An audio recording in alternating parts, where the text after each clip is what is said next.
I recently faced my worst nightmare. The HOA president tried to seize my mountain cabin in the middle of a blizzard, while I and my dog were still inside. And her excuse? She called it a community emergency. Funny thing was, the only real emergency that day was her lies being picked apart by the cops. Let me start from the beginning. My name is Kevin Winters, and this is a story of how far a man will go to defend his home. It began late, as these things often do. The wind was already howling down from the high peaks, a clear sign that the blizzard the weatherman had warned about was no joke. My husky, Grank, was asleep by the wood stove, his big paws twitching, probably dreaming of chasing a squirrel, or more likely, catching a perfectly thrown football. The cabin was warm and quiet, my slice of peace perched high on Black Pine Ridge, far above the manicured lawns and matching mailboxes of Black Pine Estates HOA, a place I had deliberately bought to stay outside their little kingdom. I thought that was clear. The county property map said so. The deed said so. But for some people, clarity is just a suggestion. Then came the knock. Not a polite tap. This was heavy, frantic pounding, the kind that says someone's in trouble. Grank shot up from a dead sleep, a low growl rumbling deep in his chest. I laid a hand on his thick fur. Easy, bud. The clock on the mantel read 12:07 a.m. Nobody knocks at this hour in this weather unless it's urgent. I flipped on the porch light and peered through the peephole. It wasn't an emergency. It was entitlement in a parka. Karen Dunkirk, president of the HOA down in the valley, stood on my porch, looking furious. I don't think I'd ever seen her look happy, but this was a new level of sour. Her face was pinched, her eyes narrow. I unlocked the deadbolt but kept the chain on, opening the door just a few inches. The blast of cold air smelled like pine and snow. Grank pressed his nose into the gap, growling louder. Winters, she snapped. Not a hello. Her voice was sharp as broken glass. You need to open your home. It's my weekend up here, Kevin. I promised my cousins this spot. Their rental fell through. Your cabin will do. I stared. My brain was still catching up. Was I dreaming? Maybe I'd eaten bad jerky. I'm sorry, I said flatly. Altitude messing with you? Maybe. What did you just say? She huffed, a plume of white vapor escaping her mouth. Don't play dumb. There's a state of emergency. Roads will be closed. My cousins are stuck. Their rental down in the valley fell through. They have nowhere to go. She gestured behind her. I could just make out a minivan at the edge of my driveway, engine running, headlights cutting through the feist flurries of snow. So, I said slowly, that sounds like a problem for them. Grank barked sharply, punctuating my words. Karen's eyes flashed. This is a community, Kevin. We help each other.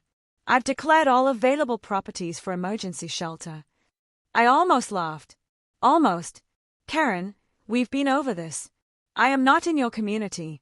My property line ends 100 yards before your HOA begins. You have zero jurisdiction up here. Zero. She stepped closer, face red. This isn't legal nonsense. It's about decency, humanitarian kindness. They have a child with them. I glanced past her at the van. No child visible, but it was dark. It didn't matter. My grandpa built this cabin. He taught me to be self-reliant, to be prepared, and to never, ever let a bully push me off my land. This wasn't just wood and nail she was trying to claim. It was his memory. My answer is no, I said quietly but firmly. They can go to a hotel. They can go to the emergency shelter the county set up at the high school. They are not staying here. Grank let out another bark that echoed in the quiet forest. This is my house, not a public inn. Karen's face twisted into pure fury. She looked from me to Grank, who now bared a few teeth. You are a selfish, antisocial man, Kevin Winters. And that dog is a menace. He's a great judge of character. I shot back. The sarcasm didn't register with her. She pointed a gloved finger at me, shaking with rage. You will regret this, she hissed. When this storm is over, you'll learn what it really means to be part of a community, one way or another. With that, she spun around and stomped back to her car, boots crunching on the frozen ground. I watched until her tail lights disappeared down the winding drive. I closed the door, slid the chain back on, and relocked the deadbolt. Grank looked up at me, whining softly. I know, buddy, I said, scratching behind his ears. She's something else. I walked to the window and stared out into the darkness. Snow was falling harder now, thick flakes swirling in the beam of the porch light. Her threat hung in the air, colder than the wind itself. I knew this wasn't over. People like Karen Dunkirk don't just walk away. They escalate. As the first real waves of the blizzard began to lash the cabin, I realized she had just declared war. Her taillights gone. She was already dialing. Minutes after my refusal, she called the sheriff claiming a nuisance, then 911 with a fabricated emergency. The only question left was what she'd try next. I killed the porch light, but the minivan didn't leave. It idled at the curve where my driveway met the county road, brake lights glowing like two angry eyes. A figure in a hood stepped out, phone raised, filming my cabin through the trees. Grank's hackles lifted. I stepped onto the porch and swept the floodlight across the snow. The beam hit the figure, who flinched and half-slipped on the icy gravel. Hey, the person called, voice thin in the wind. This is the community shelter now. You were lied to. Private road, private house, I said. Film from the county shoulder if you want to testify later. The figure hesitated, then lifted a laminated sign from under their coat and hustled toward my mailbox post. Big blue letters read, Emergency Shelter, Black Pine Estates. They started to zip-tie it as if they owned the place. Don't, I said. Low and even, the kind of voice that makes people stop without knowing why. Grank's growl filled the quiet between snow gusts. The hooded figure froze, eyes shifting from me to Grank and back. Sorry, man, they said. Look, I don't want trouble. Then don't make any, I replied. Best move. Back in the van. Tell her my no doesn't melt. They backed away, breathing hard, hiding the sign under their coat. The van crept off, tail lights swallowed by the storm. When the night went still again, I went to the post and found a second copy taped to the far side, a slick move. I peeled it off, folded it, and fed it to the stove. Paper curled, flame consumed it, and the cabin went quiet except for the snap of sap and Grank's steady breathing. War? I thought, locking the door a second time. I was up before the sun, though the blizzard outside made it hard to tell. The world beyond my window was a churning mess of white and gray. Coffee was brewing, its rich aroma cutting through the pine scent from the wood stove. Grank paced, restless. He could feel it too. The fight wasn't over. I checked my email. Of course, Karen hadn't wasted a second. At 3:15 a.m., a message went out to the entire Black Pine Estates HOA mailing list.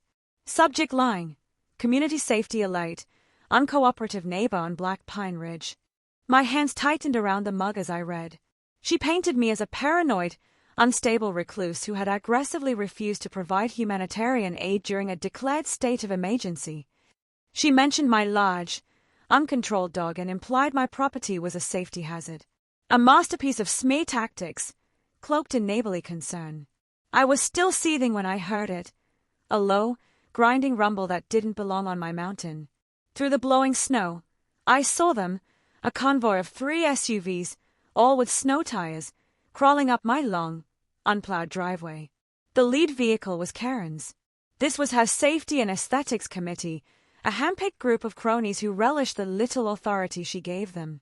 They couldn't even plow the last 50 yards of my drive, so they parked in a line, blocking the only way in or out. Doors opened, and 4 figures in expensive winter gear stepped out. Karen led the way, holding a clipboard like it was a weapon. I pulled on my boots and my red parka, stepping out onto the porch to meet them. Grank stood beside me, a low growl his only greeting. Morning, Karen, I said, calm. Decided to go for a winter hike. She ignored the sarcasm. Kevin, this is an official HOA inspection, she announced, her voice cutting over the wind. We've received numerous complaints regarding potential safety violations on this property. We need to inspect for compliance with community standards. I leaned against the porch railing, arms crossed. Karen, you're a broken record, and a bad one at that. Let me say this slowly so you can all understand. My property is not in your HOA. I pulled a folded piece of paper from my pocket, a copy of the county plat map, my parcel highlighted in yellow, the Black Pine Estates HOA boundary outlined in red. "This map," I said, "is a legal document. It says you have no authority here. None. So you and your committee can turn around and inspect your own mailboxes." Karen stepped onto the first stair like she was mounting a stage, clipboard raised, voice bright. "I am serving notice of inspection for life safety violations. Failure to comply will result in fines." "No," I said. She tried to pin a plastic sleeve to my post with a strip of blue painter's tape. Grank slid one paw forward, silent. I touched his shoulder. The big man from her crew muttered, "Just let us look around, Winters. 5 minutes. We'll be out of your hair." He put one boot on the bottom step. "That's your second trespass," I said. "I don't want your money, your committee, or your problems. And you won't like your third."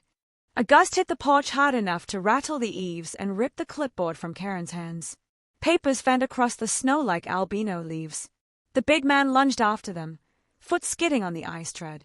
He windmilled, grabbing for the railing and catching only air. I caught his sleeve. For a moment, we hung there, him pitched forward, me braced in the doorway, wood biting my palm. I hauled him back onto the tread. He stared at me, shame and anger fighting across his face. "You're welcome," I said. "Now get off my steps." Karen's mouth was a flat, bloodless line. "You've assaulted him," she spat. "You watch me keep him from eating the stays," I said. "There's a difference." She jabbed a finger at the nearest SUV. "Launch the drone. Get roof shots. Ice load. Missing ice guards. Whatever we can sight. You launch anything over my land, it's coming down in a hefty bag," I said. Silence followed, broken only by the wind. Then she hissed to her crew, "Gather it up. We'll do this by the book." She wasn't retreating. She was reloading. One of the men, a guy I recognized from the general store, puffed out his chest. "Now see here. The rules are for everyone's safety." "The law is for everyone's safety," I cut him off. "And the law says you're trespassing." I pointed down the driveway. "Get off my land." For a long moment, nobody moved. 4 of them. One of me, and a very large, very unhappy dog. The wind howled, whipping snow into our faces. Karen stared at me, eyes burning with frustration. She had expected me to fold. A little public shaming, a show of force. She thought that would be enough. My grandpa taught me something else. Never give a bully an inch, because they'll take a mile. Finally, she broke. "This isn't over," she muttered, more to herself than to me. She motioned for her group to return to their vehicles. They trudged back through the snow, defeated. For now. I watched them execute a clumsy 3-point turn and head back down the mountain. I went back inside, the cold air clinging to me. Grank shook the snow from his fur, sending a spray across the floor. This was escalation. The emails were one thing, a war of words, but a convoy showing up, trying to force their way onto my property. That was something else entirely. She was testing me, pushing boundaries to see how I'd react. It wasn't about her cousins needing a place to stay. It was about control. She wanted my property, my compliance. She wanted to absorb my quiet refuge into her little suburban kingdom. And as I watched the last of their tire tracks disappear under the falling snow, I knew she wouldn't stop until a real authority, with a badge, told her to.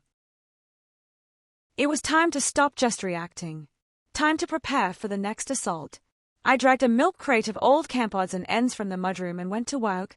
A spool of baling wire, 3 pie tins, a bag of rusty nails, grandpa grade tech. I strung a clatter line at knee height across the bend in the driveway where engines downshift. Nothing fancy, wire to a fur trunk, tins on the line, a handful of nails in each. Anyone nosing up after dark would kick it and set off a racket you could hear in the next county. Power flickered. Lights strobing twice, then dying. The stove kept its orange glow, but the outlets went quiet. I grabbed a headlamp and pushed into the storm toward the generator lean-to. Snow hammered my hood like rice on a tin roof. Halfway there, Grank froze, nose high, then bounded toward the propane tank, barking short and sharp. "Easy, easy," I said, planting a hand in his rough fur. His muzzle pointed at the drift by the regulator. Under an inch of fresh snow, a set of prints.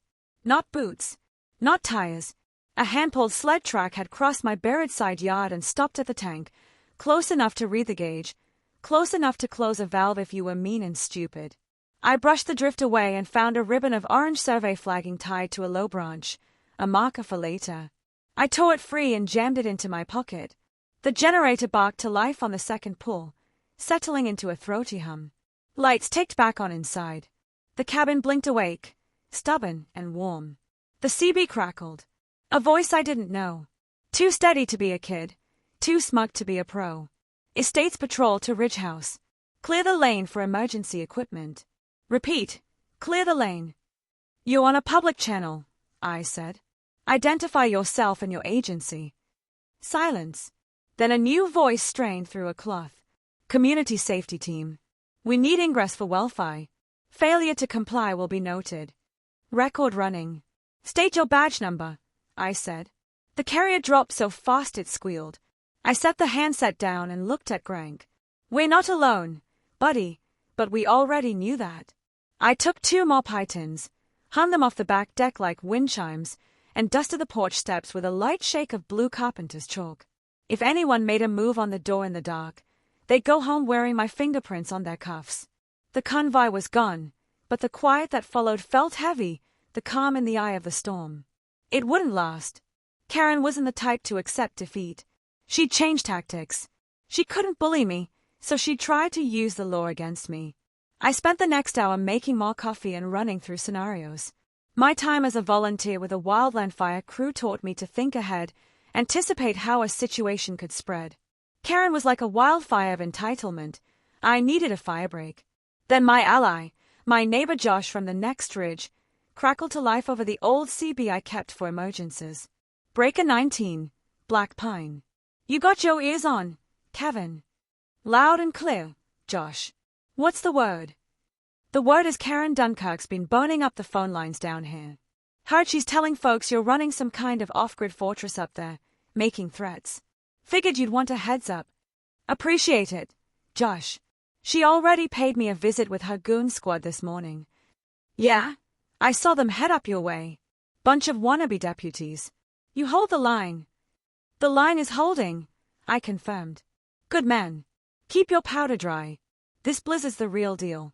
Nobody's getting in or out for a day or two once it really sets in. Over. He was right. Isolation was both blessing and curse. It kept Karen's committee away, but also made getting help harder if I needed it. Not long after, flashing lights, red and blue, painted the trees and falling snow in pulses of color. A single sheriff's SUV carefully made its way up my driveway. Snow glare turned the pines a flat gray-white. This was it, the next phase. I told Grank to stay, shrugged into my red parka, and stepped onto the porch. 2 deputies got out. One was older, tired eyes, thick mustache, Sergeant Alvarez. The other younger, stiff posture, by-the-book look, Kevin Winters. Sergeant Alvarez asked, calm and professional. That's me, I said. Something I can help you with, Sergeant. Deputy Moss spoke up, his tone accusatory. Sir, we've received a complaint from the HOA president, Karen Dunkirk. She alleges you're creating a public nuisance, harboring a dangerous animal, and making verbal threats. My jaw tightened. She's lying, I said simply. She's angry because I wouldn't let her and her family use my private home as a free hotel during the storm. My dog is on my property, and the only threats made were by her, to me. Alvarez looked from me to the cabin, then back, taking in not just the words but the context. Moore, meanwhile, scribbled furiously on his notepad. Miss Dunkirk also claims, Moore pressed, you have unpermitted structures and are in violation of community covenants. I held up a hand. Hold on. Before we go any further, let me be perfectly clear. Sergeant, Deputy, you are standing on private land that is not, and has never been, part of the Black Pine Estates HOA. I went inside for a moment and returned with the plat map and a copy of my deed, handing them to Alvarez. He took them, gloves creaking in the cold, and examined them carefully. He looked at the map, then down my driveway toward the valley, and nodded slowly. Looks like you're right, Mr. Winters. Your parcel is outside their recorded boundary. Deputy Mott looked annoyed. Sir, with all due respect, she claims there's a verbal agreement. There is no agreement, I interrupted, keeping my voice steady. There is only a woman used to getting her own way, now abusing the 911 system because she didn't get it from me. You are the third group she has sent to my home today to harass me. The first two were her friends. Now it's you. Alvarez handed the papers back to me, looking me in the eye. Do you have any weapons in the house, Mr. Winters? I have a hunting rifle locked in a safe, completely legal, and a wood axe by the stove, I said. This is a log cabin on a mountain. That's standard equipment. Alvarez nodded. Okay. Look, we had to respond to the call. From what I can see, this is a civil dispute, a disagreement between neighbors. She's not my neighbor, I corrected gently. She lives a mile down the road in a different world. He gave a small, weary smile. Fair enough. For now, there's no crime being committed here. We'll go have another talk with Miss Dunkirk. Try to stay warm. It's going to get rough. They turned to leave. The whiteout quickly sealed the ridge. Deputy Moss still looked unconvinced, as if certain I was hiding something.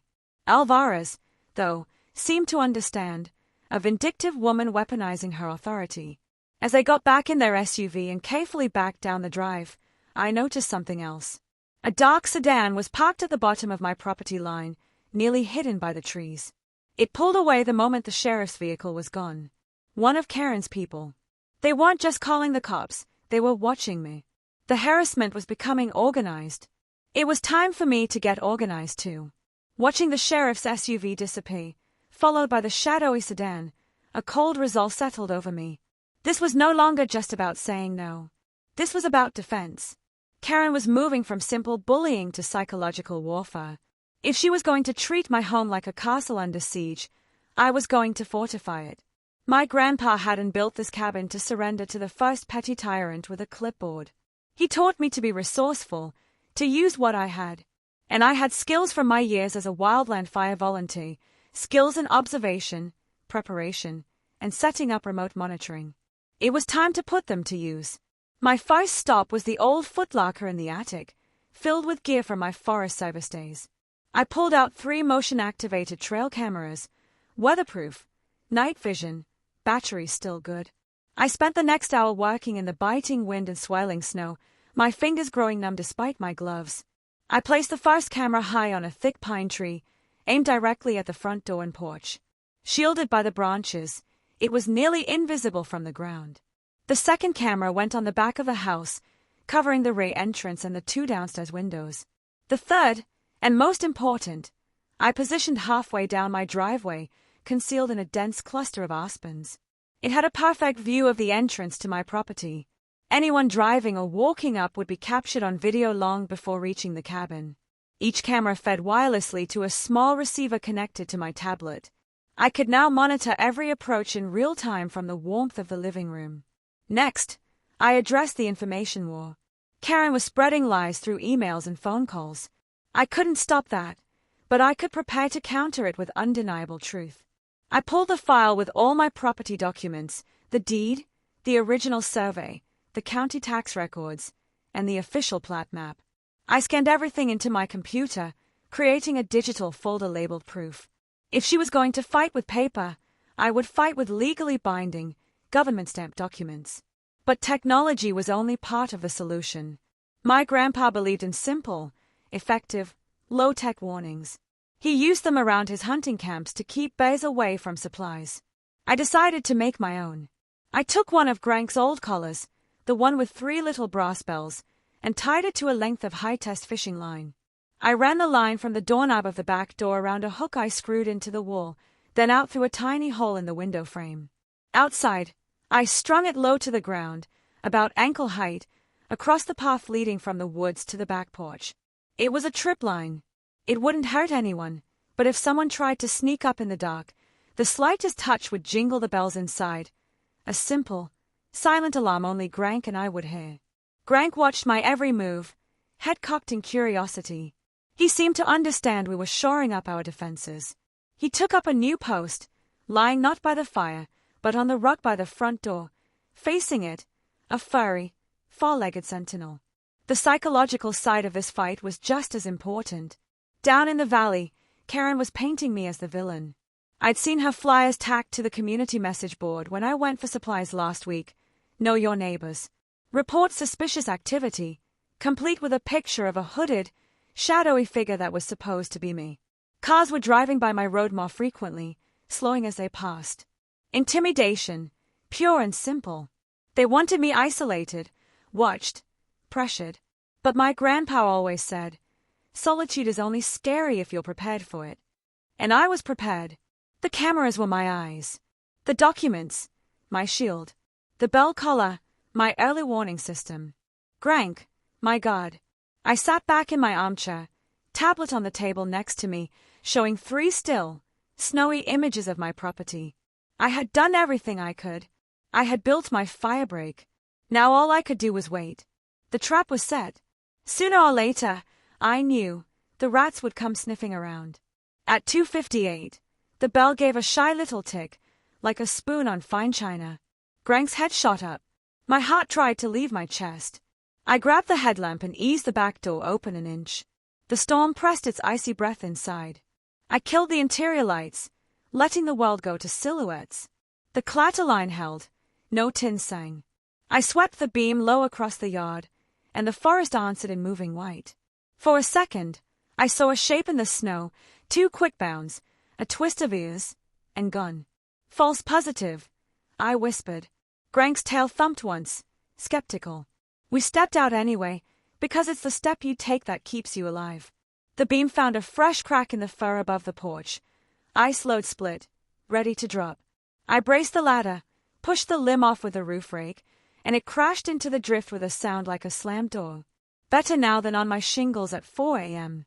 Back inside, I set water on for tea and checked the feeds again. Snow, snow, and more snow, 3 blank televisions tuned to winter. Grank curled by the door, nose pointed at the dark like a compass needle. I sat with my back to the stove, head against the logs, and let my eyes close for 10 minutes. Then came 4:12. The bell didn't tick shyly, it sang. The deep silence of a blizzard is a strange thing. Thick snow swallows sound, wrapping the world in a quiet blanket. Yet within that quiet, you hear everything. The creak of logs as the cabin settles, the hiss of the wood in the stove, the soft sigh of a dog sleeping at your feet. That silence was shattered at 4:12 a.m. I wasn't asleep, only dozing in my armchair.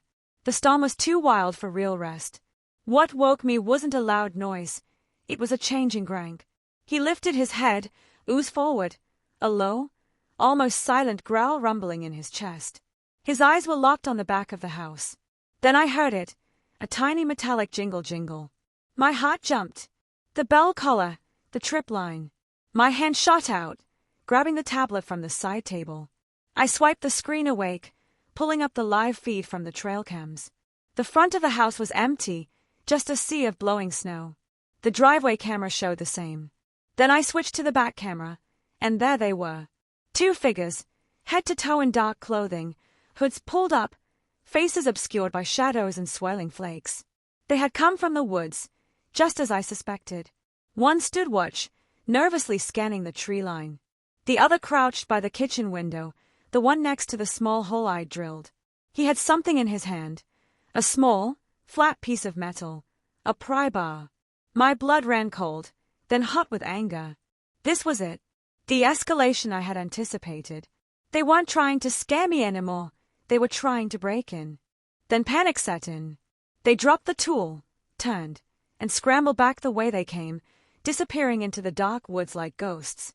Just as they vanished, the pry bar wielder stumbled. His hood fell back for a second, and he glanced toward the camera. Click! The camera's infrared flash, invisible to the naked eye, captured a perfect, crystal clear image of his face. He was young, early 20s, and I recognized him. Karen's nephew, the one she always had doing her yard work, and the other, slightly older man, likely the cousin she'd wanted to house. Sir, are you there? The suspects have fled. The dispatcher's voice crackled in my ear. Yes, I breathed, relief washing over me. They're gone. They ran into the woods. She told me they'd dispatch a car, but the roads were treacherous. It could be a while. I understood. I ended the call and saved the video file, labeling it attempted B&D for 12 a.m. I had them. Clear, undeniable proof of a crime. Within the hour, her story would mutate from charity to breaking into welfare check with a phantom child. Not a civil dispute, not a nuisance complaint, attempted burglary. The footage was my silver bullet. But as the adrenaline faded, a colder thought crept in. Karen had sent her own family to break into my house. When she found out they had failed, and that I had recorded it, what would she do? A cornered animal is the most dangerous, and I had just pushed Karen Dunkirk, a woman who already believed she was above the law, right into a corner. The blizzard was at its peak. Deputies were struggling to get up the mountain. I was alone, with proof that could ruin her. And I had a terrible feeling her next move would be even more desperate and even more dangerous. The hours after the break-in attempt were the longest of my life. The blizzard had become a full-on whiteout. The world outside my windows was gone, replaced by a solid, moving wall of snow. The wind screamed like a banshee, rattling shutters and testing the seals on the old window panes. Visibility was barely 5 feet. The deputies never made it up the ridge. Dispatch called around dawn to say the road was officially impassable, even for their 4X4S. They had to time back. I was completely cut off, me, Greg, and the video evidence on my tablet. For a while, there was nothing, just the storm. I made breakfast, fed Greg, and kept the fire stoked. I watched the camera feeds, but they showed nothing but a swirling vortex of white. The quiet was unnerving. Karen knew her thugs had failed. She had to know I'd call the sheriff. The silence was her thinking, plotting her next move. The phone rang just before noon. The caller ID read Sheriff's Department. I answered immediately. It was Sergeant Alvarez. His voice sounded tired, strained. "Mr. Winters, it's Sergeant Alvarez. We need to talk." "I'm here, Sergeant," I said. "I assume you have my report about the 2 men who tried to break into my house this morning." "I do," he said, pausing. I could hear hesitation in his voice. "But that's not why I'm calling." I gripped the phone tighter. "And what fresh lie is she telling now?" Alvarez sighed, heavy with frustration. "It's a bad one, Mr. Winters. She's claiming you're having some kind of breakdown. She says she saw smoke pouring from your chimney earlier, then it stopped. She's worried your heat has gone out and that you'll freeze to death." I glanced at the wood stove. It was blazing hot, the chimney drawing perfectly. "She's a liar, Sergeant. The fire's been going all night. I've got enough wood to last a week." "I figured as much," Alvarez said. "But it gets worse. She's now claiming you have a child in there with you." My blood ran ice cold. "A what?" "She's telling the dispatcher you have a young nephew staying with you, that he's at risk because of your unstable behavior and the failing heat. She's demanding we perform an emergency welfare check, citing child endangerment statutes." I was speechless. It was the most disgusting, manipulative lie I could imagine. She had invented a phantom child and put him in danger, all to create a legal pretext to get inside my house. She knew a simple welfare check on an adult could probably wait until the storm passed. But a child at risk? That was a 5-alarm fire for law enforcement. They had to act. "Sergeant, there is no child here," I said, my voice shaking with fury. "It's just me and my dog. This is a fabrication, a desperate, malicious lie to get you to break down my door because her family failed to do it for her this morning." "I believe you, Mr. Winters," Alvarez said. I was surprised by how genuine he sounded. "The story has changed 3 times in the last 12 hours. It smells all wrong. But the problem is, I don't have a choice. A credible report of a child at risk during a state of emergency. My hands are tied. I have to send a team. I have to lay eyes on the situation." I looked out the window into the white void. "How?" I asked. "Your own people said the road was impassable." "She thought of that," he said grimly. "She's volunteered her own resources. A truck with a snowplow attachment and a man who knows how to use it. They're going to clear a path for my deputies. Probably on your road right now." A surge of helpless anger hit me. She was using the storm itself as a weapon, plowing the road for the very people she was manipulating, all to get to me. She was creating the emergency and providing the solution. brilliant in a sick, twisted way. Alvarez, I said, my mind racing. When you get here, you'll see, there is no child. Then what? Then will you finally arrest her for filing false reports? If we can prove it's intentionally false, yes, he said. But she'll just claim she was mistaken or confused. Hard to prove intent. Just be ready, Mr. Winters. They are coming. He hung up. I stood there, phone in hand, staring out at the blizzard. Karen wasn't just cornered anymore. She was Raid. She was wielding the full weight of the law, the power of a blizzard, and a disgusting lie about a helpless child to get what she wanted. This was no longer just defending my property.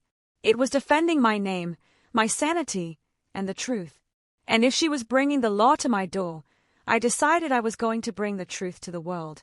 The call with Sergeant Alvarez changed everything. This was no longer a private battle. Karen had made it public by dragging the sheriff's department into a vile lie. I couldn't just wait for them to arrive. By the time they plowed through the storm, Karen would be there too, spinning her tale of the concerned community leader, the heroic savior. She would control the narrative. I had to get ahead of it. I grabbed my laptop and set it on the table in front of the main picture window, angled to capture the porch and driveway beyond. I launched a live streaming program, the same kind people use to stream video games. The title I typed was simple and direct: Illegal HOA Harassment and False Police Report in Progress. I sent the link to neighbor Josh, who was part of a valley-wide community watch group online. I typed quickly, Josh going live. Karen's coming with the cops on a bogus child endangerment call. Spread this. Then I went to work. Using screen sharing, I pulled up the county assessor's official map. With my mouse, I circled my property in bright red, then circled the Black Pine Estates HOA boundary over 100 yards away. For anyone watching, I began narrating steadily and clearly. My name is Kevin Winters. This is my property. As you can see from this official county map, I am not part of any HOA. Despite this, the HOA president, Karen Dunkirk, has been harassing me for the last 12 hours. Next, I opened the video file from 4:12 that morning. I hit play. At approximately 4 a.m., I said, narrating the footage, they were hay. The grinding roar of the snowplow cut through the blizzard, headlights slicing through the whiteout. A sheriff's SUV followed, red and blue lights pulsing across the pines, and behind that, Karen Dunkirk's own vehicle, a parade of malice. As the plow crossed the invisible boundary of my property, the second line of defense kicked in. A high-pitched, pacing shriek erupted from the motion-activated siren I'd set up with the trail cams. It tore through the wind, cutting a path straight to the intruder's nerves. The plow driver slammed the brakes. The deputies flinched. I cracked the door and stepped onto the porch, arms folded. Grank planted himself on the top step, alight, eyes locking on Karen. She flung her car door open, her face a mask of outrage. Grank's deep, booming bark led over the alarm, tracking each movement. Karen stormed toward the porch, her nephew trailing behind, hauling blankets and a box of supplies from the SUV, props for their little play of humanitarian aid. But their performance had an unintended audience, hundreds watching live, seeing the truth before their stage could even begin. Sergeant Alvarez intercepted her halfway up the walkway, hand raised. "Mrs. Dunkirk, stay back," he commanded. Then to me, voice low and steady, "This is a knock and talk. No warrant, no entry. Let us handle this." Deputy Moore flanked him, hand hovering near his sidearm, scanning everything. Karen ignored him completely. "He refused me my weekend booking," she screamed, voice carrying over the wind. "He's unstable. He's got my nephew's boy in there. You have to do something." She jabbed a finger at my front door, screeching for effect. Her performance was flawless, the terrified, concerned citizen. But the one flaw was her nephew, the same young man caught on camera attempting to break into my home hours earlier. Nervous, eager to impress his aunt, he made a critical mistake. Maybe he was just stupid, but while Alvarez was distracted by Karen's theatrics, the nephew saw his chance. He darted past the deputies, yelling something about getting my son, a lie laid on top of his aunt's bigger lie. On my tablet, I watched him reach the door, fumbling in his pocket. He pulled out a small metallic object, a bump key. a tool used by locksmiths and thieves alike, capable of opening pin tumbler locks in seconds. Deputy Moore reacted instantly. Police! Hands off the door! The nephew froze, key still in the lock. Moore closed the distance in 2 decisive steps, grabbed his arm, twisted it behind his back, and slammed him against the cabin wall. The click of the handcuffs echoed, final and undeniable. Even the alarm seemed to pause for a heartbeat. Karen's face went pale. What are you doing? He's just trying to help. That's my nephew. Sergeant Alvarez's voice cut through the chaos. Your nephew was caught on live stream attempting to break into an occupied dwelling in front of a police officer. Her gaze darted to the phone propped in my window, its green light broadcasting her scheme to the world. Color drained from her face. Voice cracking, rollers shaking. She sputtered excuses. It's a misunderstanding. He thought he heard a boy crying. He wasn't thinking clearly. But the damage was done. The attempted break-in. The false child report. The live stream. Everything collapsed around her. Alvarez reached for the nephew's coat pocket to log personal effects as evidence.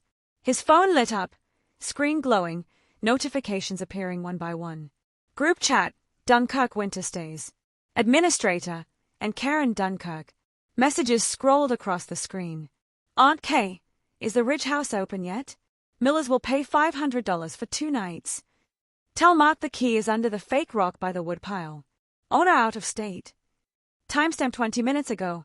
Stuck on porch. Old guy called cops. Stick to story about the kid.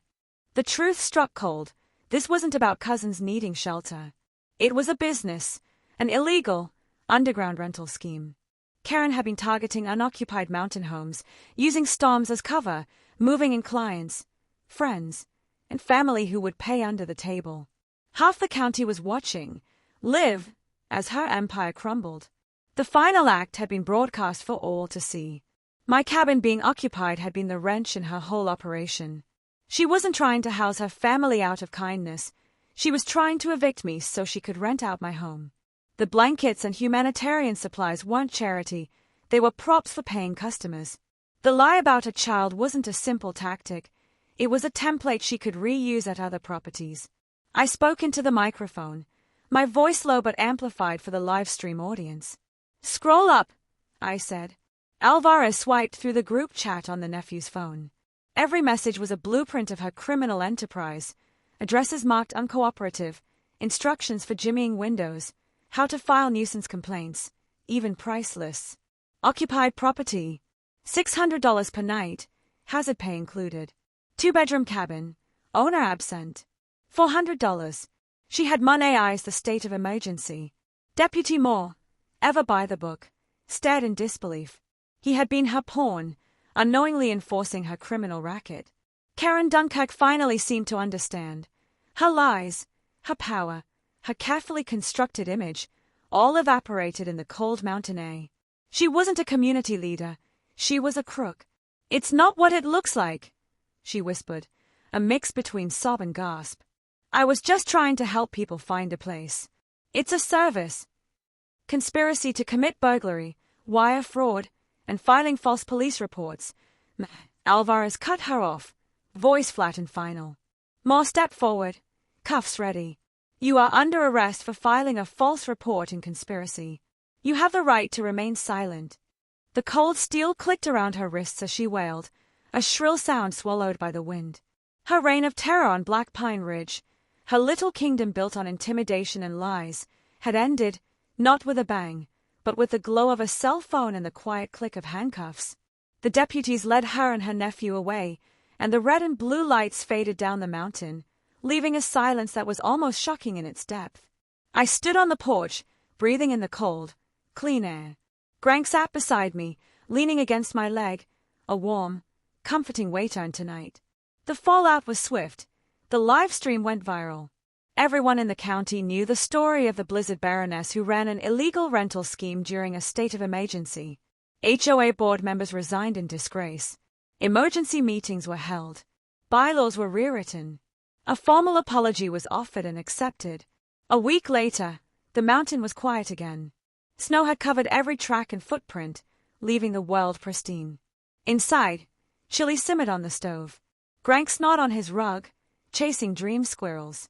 On the radio, the Patriots were mounting a late drive, familiar, comforting, normal.